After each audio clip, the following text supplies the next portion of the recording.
پہلے کہانی کا رخ کچھ اور تھا، لیکن بعد کے اندر اس کہانی کا مکمل رخ جو ہے وہ تبدیل کر دیا گیا۔ یہ ملک پاکستان ہے، یہاں پر تو شراب کی بوتلیں بھی پکڑی جائیں، بعد میں وہ شہد نکل آتا ہے یا دودھ نکل آتا ہے۔ بسم اللہ الرحمن الرحیم۔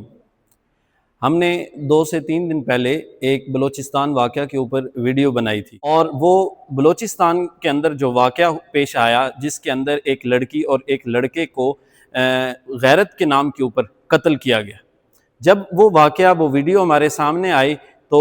ایک طریقے سے جو چیز پھیلائی گئی، جو چیز بتائی گئی کہ ان دونوں کا آپس میں تقریباً 1.5 سال پہلے نکاح ہوا تھا، اور پھر ان کی آپس کے اندر جو رخصتی ہو چکی تھی، اس کے بعد پھر 1.5 سال کے بعد دوبارہ ان کو کیا کیا گیا، اپنے گھر بلا کر پھر جرگے کے لوگوں نے اسے قتل کر دیا۔ لیکن جیسے جیسے یہ واقعہ آگے بڑھتا گیا، اس کے اوپر تفتیش ہوتی گئی، تو کہانی کے اندر ٹوسٹ پیدا ہوتا گیا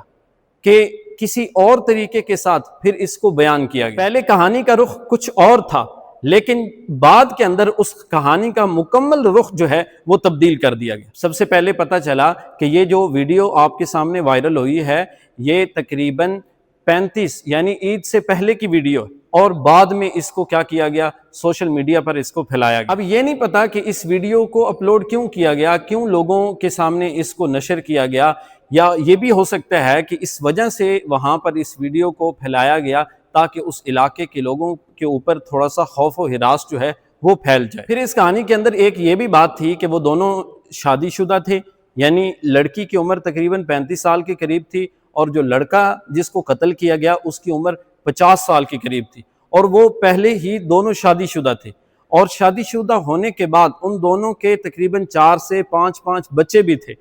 یعنی پہلے جو خاوند تھا اس عورت کا، اس سے اس کے 4 سے 5 بچے بھی تھے، پھر بھی اس نے بھاگ کے اس کے ساتھ کیا کیا، وہ نکاح کے اوپر تو نکاح نہیں ہو سکتا، لیکن وہ اس کے ساتھ چلی گئی۔ پھر ایک بات یہ بھی تھی کہ پہلے ان کے نام اور بتائے گئے، بعد میں جب FIR ہوئی تو ان کے اور نام جو تھے وہ سامنے آئے، اور ایک بات یہ بھی پتہ چلی کہ اس یعنی قتل کے اوپر اس کے گھر والے راضی نہیں تھے، اور جب اس کو قتل کیا گیا، اس کا جو اس عورت کا بڑا بچہ تھا، وہ تقریباً اس سے 15 سے 17 سال اس کی عمر تھی، وہ بھی وہاں پر موجود تھا۔ تو آپ سے بات کرنے کا جو مقصد ہے وہ یہی مقصد ہے کہ سوشل میڈیا کا زمانہ ہے، ہر کوئی جب کوئی تھوڑی سی بات دیکھتا ہے اس بات کو لے کر آگے پھیلانے کی کوشش کرتا ہے۔ تو ہمیں یہ سوچنا چاہیے کہ جب بھی ہمارے پاس کوئی خبر آئے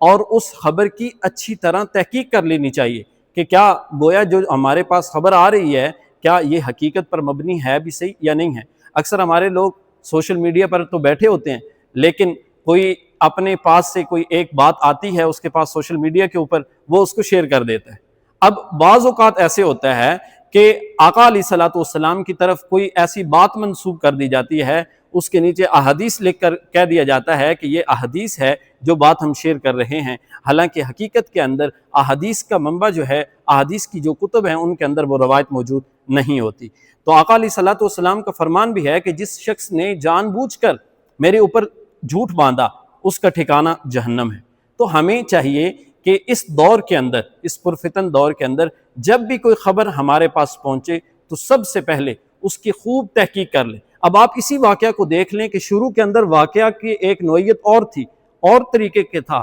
لیکن جب اس کو تھوڑا سا کنگالا گیا، دیکھا گیا، چیزیں جو ہے وہ ہمارے سامنے واضح ہوتی چلی گئی۔